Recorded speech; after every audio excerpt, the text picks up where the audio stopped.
With that being said, you big dummies, you getting paid now. Right.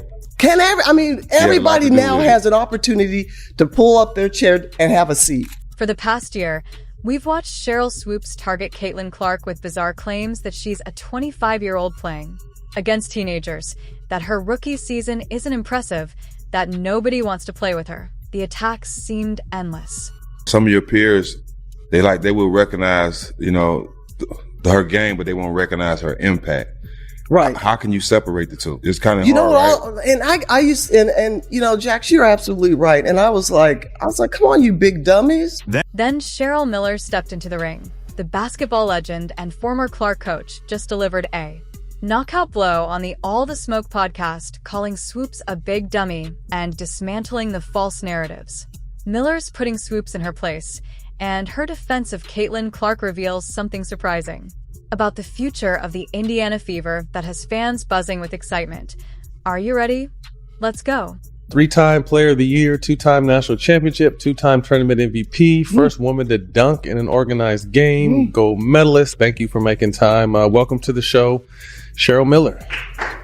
Before we break down everything Miller said, have you ever wondered why one of basketball's legends seems so determined to tear down the WNBA's brightest new star? Let's unpack the bizarre crusade Sheryl Swoopes has waged against Caitlin Clark from her college days right through her rookie season. Let's also talk about how much more experience that gives you over other players coming in, right? So people say, dang, like he or she's killing them. But you have a 25-year-old playing against a 20-year-old. It all started with Swoopes making wildly inaccurate claims about Clark's college career. Did I end perhaps her most outrageous statement? Swoopes claimed Clark was a 25-year-old playing against 20-year-olds during her time at Iowa. The reality, Clark was just 22 and playing in her fourth year like countless other college seniors. When called out on this falsehood, Swoopes backpedaled, suggesting it was just hyperbole related to COVID eligibility. Rules, a weak excuse that didn't hold water. Caitlin Clark right now probably takes about 40 shots a game. Carry on. I know you like that. Hell yeah. I said that because when she comes to the league, regardless of what team she goes to that has vets on that team, she probably ain't gonna get 40 shots a game. Swoopes was just getting started. She went on to claim that Clark took 40 shots a game, painting her as a selfish volume shooter. The actual number, Clark averaged 22.7 shots per game. What makes this claim particularly ironic is that Swoopes herself averaged 19.2 shots per game during her senior year, just 3 fewer than Clark. Talk about throwing stones from a glass house. When Clark was closing in on the all-time NCAA scoring record, Swoopes shifted tactics, questioning the legitimacy of the achievement by suggesting Clark needed a 5th year to break. You asked me about Caitlin. If you're going to break a record, to me, if it's legitimate, you have to break that record in the same amount of time that that player set it. Okay. Right? So if Kelsey Plum set that record in 4 years, well, Caitlin should have broke that record in 4 years. But because there's a COVID year and then there's another year, you know what I mean? So she's already had an extra year to break that record. So is it truly a broken record? Swoopes was just getting started. She went on to claim that Clark took 40 shots a game, painting her as a selfish volume shooter. The actual number, Clark averaged 22.7 shots per game. What makes this claim particularly ironic is that Swoopes herself averaged 19.2 shots per game during her senior year, just 3 fewer than Clark. Talk about throwing stones from a glass house. When Clark was closing in on the all-time NCAA scoring record, Swoopes shifted tactics, questioning the legitimacy of the achievement by suggesting Clark needed a 5th year to break. Didn't say she wouldn't be good. What I said was I didn't think Caitlin or Angel would come into the league and dominate immediately, which I don't think either of them did. Respectfully, there is absolutely no way, even when we're trying to sit here and play semantics about dominating, there's no way that anyone could ever leave this season in saying that both Caitlin Clark and Angel Reese didn't dominate. You would have to further explain what dominance means for you to not sit here and say that a player who is leading the league In assists, while averaging 19 to 20 points, didn't dominate that season. Perhaps most telling was Swoop's appearance on Angel Reese's podcast, where she continued undermining Clark while insisting she doesn't dislike her. A classic case of saying one thing while doing another. I've known Cheryl since she was in college. I helped do her shoe deal with Nike in 1993, took her to her first SBs. I've known Cheryl, I've coached her, have a lot of respect for her. I called her when Caitlin was still playing at Iowa and she had just broken Maravich's record. And it was all over the place, as you and I have discussed, that, you know, there was this quote by Cheryl that said, you know, Caitlin was, 25 years old. She was, 24 years old. She was a fifth-year senior. Right. She was taking 40 shots a game. Her records were illegitimate.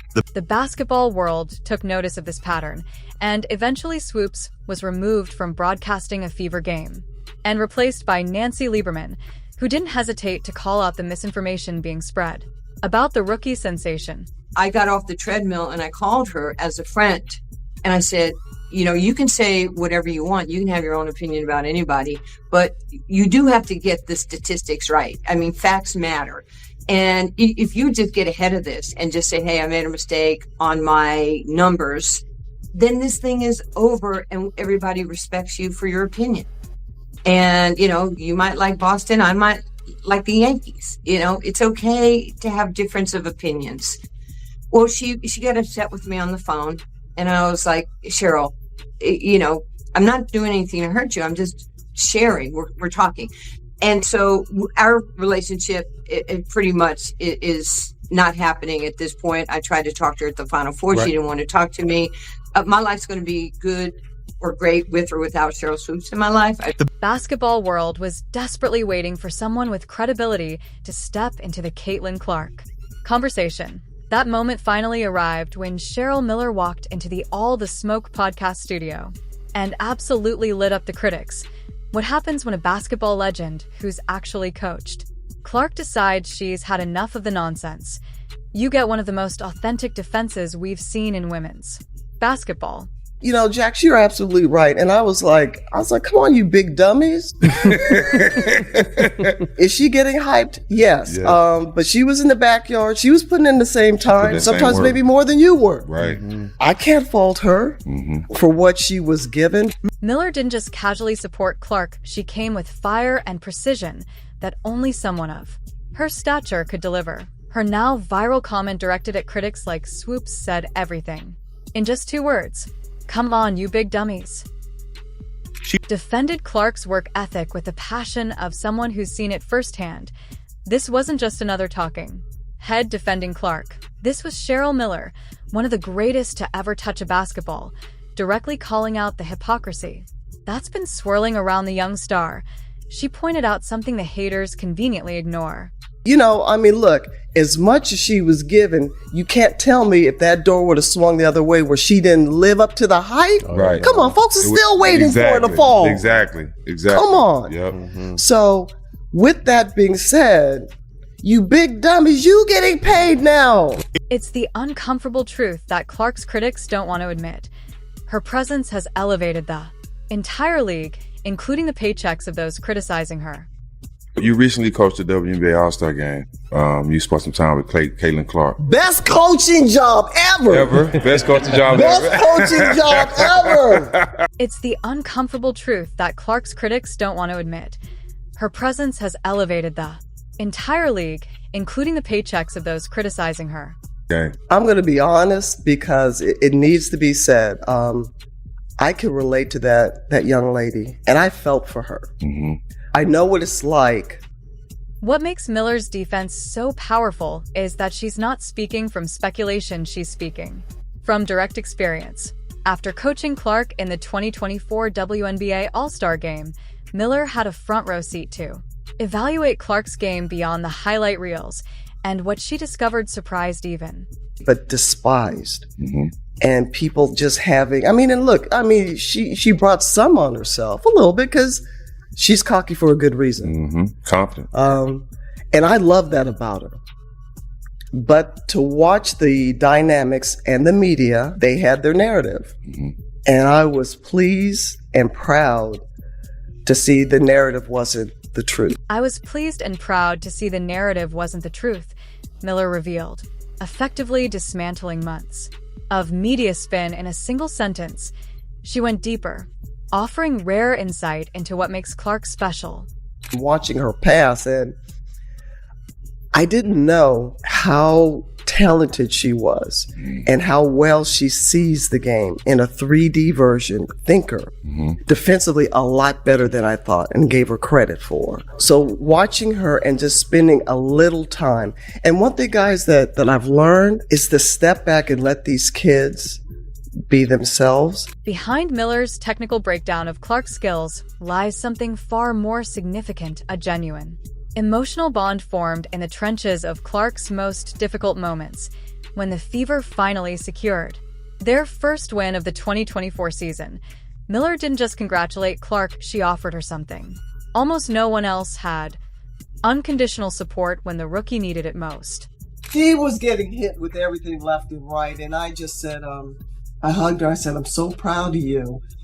I go, savor this. Use this as a formula. I said, but keep being you. I said, no matter what, keep being you. That embrace between Miller and Clark after Indiana's first victory wasn't just a casual interaction.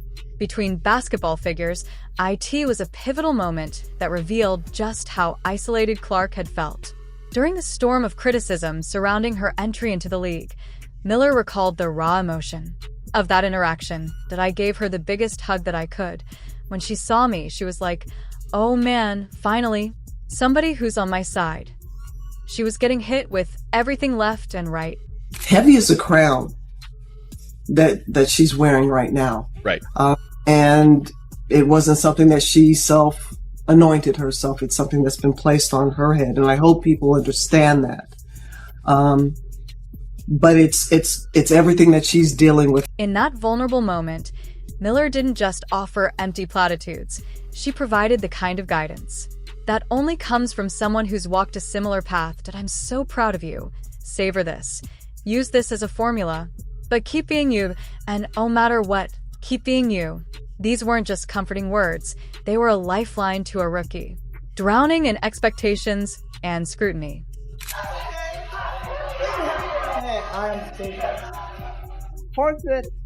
And I gave her the biggest hug that I could. And when she saw me, she's like, oh man, finally somebody I see that's on my side. Because Right, they can relate. The one thing that I said to her, and she was heading into her senior year, was have fun. No matter all the static, just make sure you find that quiet place. When Cheryl Miller speaks, the basketball world listens, and for good reason. Her voice carries the weight of an extraordinary legacy. 3 Naismith Player of the Year awards, 2 national championships, Olympic gold, and a place in the Basketball Hall of Fame. But Miller's support goes beyond her impressive resume. She sees something in Clark that many critics miss: the exceptional court vision that makes her more than just a scorer. You can set a screen for Kaylin. Kaylin don't need a screen. Kaylin's got great handles. The one thing that I don't think people really appreciate about that young lady's game, she can pass the ball. She can't pass. She got great assists. She the bounce pass is powerful, which is almost non-existent in the game. The one thing that I think people don't really appreciate about that young lady's game, she can pass the ball. Miller emphasized, highlighting an aspect of Clark's play that transforms her from merely great to potentially transcendent. This wasn't just praise, it was validation from someone who recognizes basketball brilliance when she sees it. And it's working. And it was only a matter of time. And great narratives, great storylines. But now the bottom line comes down to one thing. It's about basketball. And it's about wins. What makes Miller's perspective especially valuable is her unique position at the intersection of player development and media narratives. During the 2024 WNBA All-Star Game, she witnessed firsthand Clark's greatness in real time. In one straightforward observation, she dismantled months of false narratives being created by the old guard about What advice, if any, did you share in that meeting with Caitlin? Because I know that she spoke very highly of you, got great respect for you. I've known Cheryl for a little while now. I think her energy, that's what I love about her. Like, it's just contagious, and it's fun. The All-Star Game wasn't just about busting myths. IT marked the beginning of a relationship that could transform the entire trajectory of the Indiana Fever. When Caitlin Clark nervously called Cheryl Miller coach for the first time, neither woman fully realized they were planting the seeds for what might become the WNBA's next championship powerhouse. I've known Cheryl for a little while now. I think her energy, that's what I love about her. Like, it's just contagious, and it's fun. Long before stepping onto the court together, Clark had been watching Miller from afar with unmistakable admiration. Obviously, Cheryl, she's like one of the pioneers of our game. Just an awesome individual. Her personality radiates. Clark revealed her respect for the basketball legend evident in every word. This wasn't just polite acknowledgement. It was genuine excitement from a young star who understood the significance of working with greatness. The anticipation only built as the all-star coaching announcement approached for her to get to coach us. It's super exciting for me that I was super excited when I heard that news, Clark shared, revealing how meaningful this opportunity was to her. But it was their first interaction that truly showcased the potential future of this. People that have done so much for the game, for me, is super special. Like, there's still two people that I really look up to and idolize and appreciate everything that they've done, and for them to have this moment too and be a part of it, like, it's just super cool. Clark, despite her confidence on the court, approached Miller with the deference of a student meeting their idol. I called her coach and she said, "I don't know about that, we'll have to see how I do during the game." Clark recalled with a laugh. This small moment, humility from both sides, speaks volumes about the foundation they're building together. What makes this connection so intriguing for Indiana's future is how clearly Miller sees the championship DNA already present in the Fever. After working closely with the team's core, Miller didn't mince words. Indiana has a very, very bright future,